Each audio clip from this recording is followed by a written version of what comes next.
No one talks about this, but they should.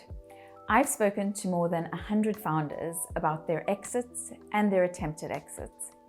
I always ask about the period immediately after the deal completes, not the negotiation, not the valuation, the day after signing. And in reality, it's not always the champagne-popping victory moment you might imagine. Instead, for many founders, it's exhaustion, uncertainty, and even worry. Let me tell you, on the day I sold my business, we waited for hours for the lawyers to be ready with all the final paperwork. We had a bottle of champagne chilling in the fridge, and we had a friend who'd come over to witness all the signatures. But as soon as the documents were signed, I went straight to bed. I wasn't expecting to feel the way I felt, and it turns out it's quite common. Here's what so many founders have told me they went through after selling their business. For years, maybe decades, you've been building your business towards an exit. You've been highly focused on your destination. You've built it up in your mind, and your exit's what it's all about. But many founders have this sudden realization once they get the thing they've wanted for so long, that maybe it was also about the journey. Like so many major life events, selling your business is incredibly exciting. It's a moment of pride. It's the pinnacle of your achievements. But alongside all of that great stuff, it's also a loss. And not enough founders prepare themselves for that. You knew this was a big decision. You probably spent years preparing, but once it's done, it is totally normal for the doubts to creep in. Did I sell too soon? Did I get the right price?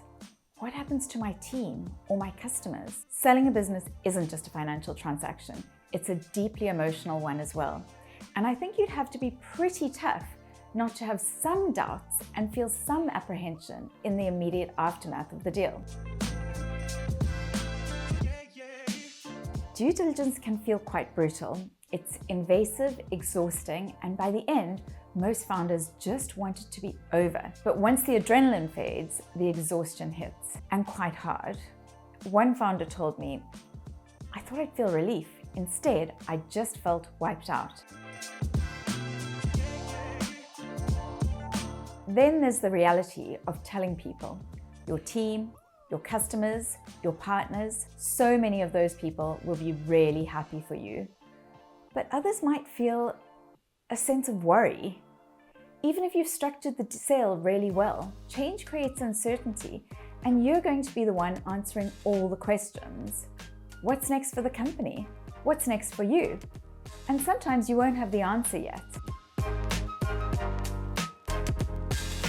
This is the part that takes so many founders by surprise, and I'm no exception. You've spent years being the decision maker, the leader, the founder, the CEO. Now what? No more Monday meetings, no more strategy sessions, no more team members looking to you for guidance. If you're sticking with the business post-deal, this will change anyway, because you now have someone to answer to. And if you're leaving, well, some founders jump straight into something new. Others take time off, only to realize that they feel a little lost without a mission. If I've made you feel nervous, then sorry. But don't worry, this is all totally normal. Every founder I've spoken to has found the exit more emotional than they had anticipated. But you can mitigate this by planning not just for the deal, but also for the day after. Because the best exit isn't just about the numbers.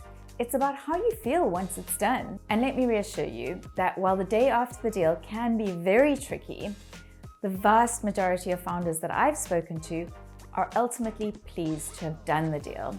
And if they feel lost after the deal, then they do find themselves again. If this resonates, then please hit the subscribe button. And if you're still weighing up whether to sell, check out my other video on how to decide if now is the right time. And if you've sold a business, please drop a comment and let me know how you felt the day after the deal.